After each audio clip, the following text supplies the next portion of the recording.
By now you're likely to be a week into your new reality.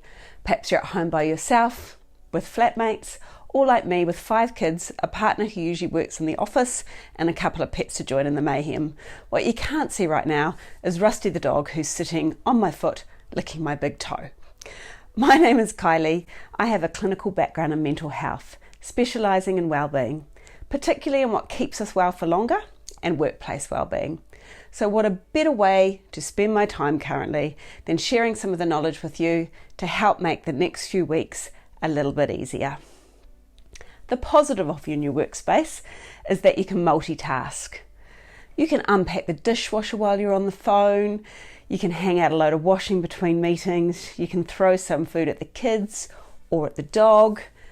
The downside, it's easy to become distracted, for others to demand your attention, and to go for an afternoon nap and then just not go back to work again. So we're going to cover 3 basics to keep you well while you're working from home.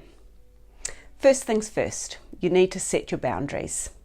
What are your work hours? You've got a bit more flexibility at home, but you do have to plan around set meetings. If someone needs you, how do they go about asking? Where is your workspace? Start thinking about what your routine is going to look like. Where possible, have a desk and an office set up where you won't get too distracted, particularly away from the fridge, because that's never going to end well. Once you've got your setup and your boundaries sorted, write your routine down and stick it on the wall. It's going to look a little bit different to your normal work day. You're not surrounded by workmates, you're surrounded by others who either want or need your attention. You may also be in a shared space, just like those fun open plan offices that we all love. Balance becomes important when you work from home.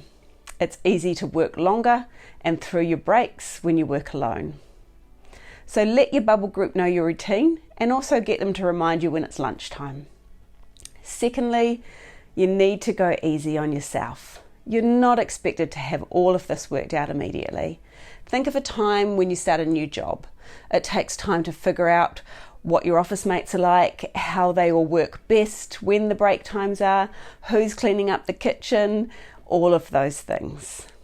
While you're sorting all of this out, it's likely you're going to go through a roller coaster of emotions in the first 2 weeks of isolation. Start taking notice of what is making you snap at people. Have you been tearful? Have you been trying to control the whole household? Are you feeling overwhelmed and that's getting in the way of your work?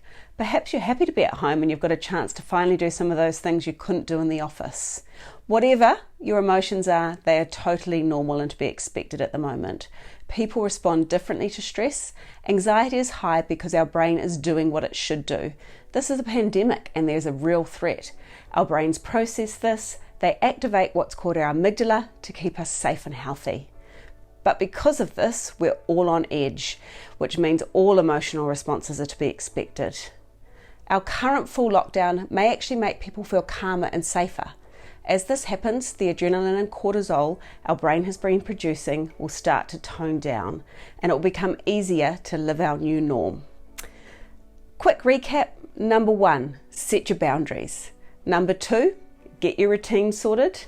Number 3, go easy on yourself. You're not expected to have it all worked out, and you're going to go through a roller coaster of emotions. I hope this helped. I look forward to going a bit more in depth over the coming week in why our emotions are doing what they're doing and how to help tone them down a little bit. Take care, everyone.